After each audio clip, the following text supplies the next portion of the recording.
Yeah, it's interesting. I was actually kind of up on Barack Obama's speech for that reason, right? He described the Palestinian suffering in terms of the issue of justice, and he mentioned some specific sort of grievances that I don't think any American politician ever brings up.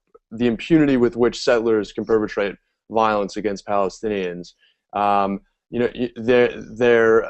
other sort of things that really literally affect their daily lives. I think he even may have referenced the protest movements and the violent Yeah, repression of that.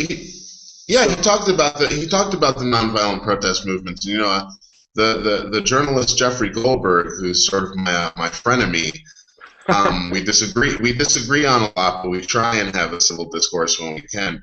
He wrote a post today that said that Obama's speech, for those reasons, would have been booed at AIPAC in Washington. But once again, it's kind of stunning to think about that in the heart of this liberal democracy, you can have people that just don't understand that all people deserve some basic fundamental rights. Sorry, I think I interrupted you. Go ahead.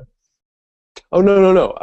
Yeah, no, I think you're right. It's shocking, and I think it's been shocking to me every time I return to Israel. Unfortunately, how much more explicit and acceptable kind of outright racism has become in Israeli society.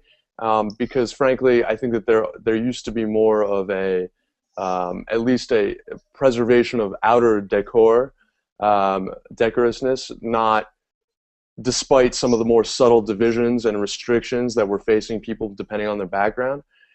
But Yeah, and I think it raises a lot of questions. I think obviously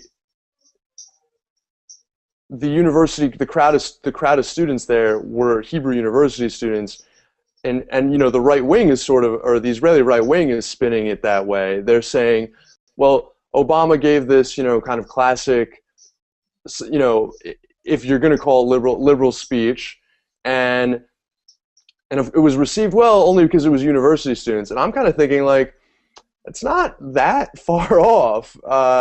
Hebrew University is certainly it's a diverse university. It has a lot of Palestinian students from East Jerusalem, I and should say certainly. that it was students from all of Israel's universities except Oh, for the really? one in the settlement. Yeah, it wasn't just Hebrew students. But yeah, I mean it's true that young students are more liable to be open to this, but that doesn't change the fact that there are sort of disturbing trends of overt racism, and you even have some prominent members of the Knesset, the Israeli parliament, who whip up overtly racist sentiments among the population. There are some troubling trends both in election results and in data, and that's why I thought the choice of speaking to students was interesting because it was Obama appealing to young people at a time when he could make these arguments about the justice of a Palestinian state, empathy for Palestinians, and talk about a two-state solution and the harm that Israel's settlement policies does to that.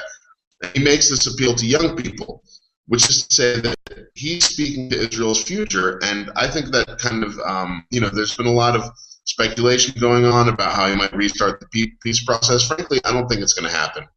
Bibi's cabinet is so far to the right. Barak Ravid, the Haaretz reporter, reported today that Shimon Peres, the president of Israel, told Obama that Bibi Netanyahu wasn't going to be able to do anything because his cabinet and his coalition is so far to the right.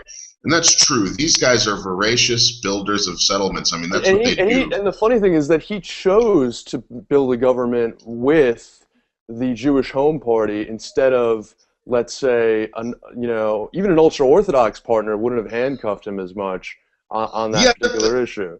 that's true. I mean, his hands were somewhat tied because the centrist Yair Lapid, who paid lip service to the two-state solution, had joined in a partnership during the coalition building process with Jewish Home and its leader Naftali Bennett. But none of that changes the fact that Yair Lapid, even just the lip service to the two-state solution was too much. He was marginalized as the finance minister, and there's a radical Israeli settler who's now the housing minister. And with Obama having gone into the Palestinian Authority and refused to say that the Palestinians should hold out for settlement freeze before rejoining negotiations, I mean that's a carte blanche right across the valley here in Beit El, which is this huge national religious settlement that's literally the next hill over from Ramallah. That's also the home of the Israeli civil administration that runs the occupation.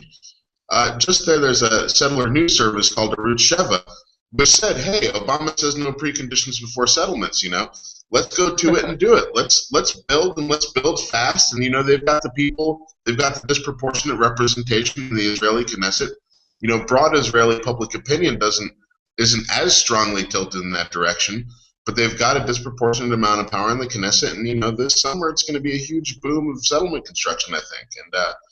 And Obama's appeal wasn't to the current political lay of the land. It was saying, this is something for you guys to think about in your next election. And if you read between the lines there, you can understand that Obama's probably not going to be around for that. This will probably be his last Israel visit, and I think he's probably just going to let it go. It's a matter of whether he gives John Kerry any power to do anything. But if history is our guide, and we look at the example of George Mitchell, that's just not going to happen.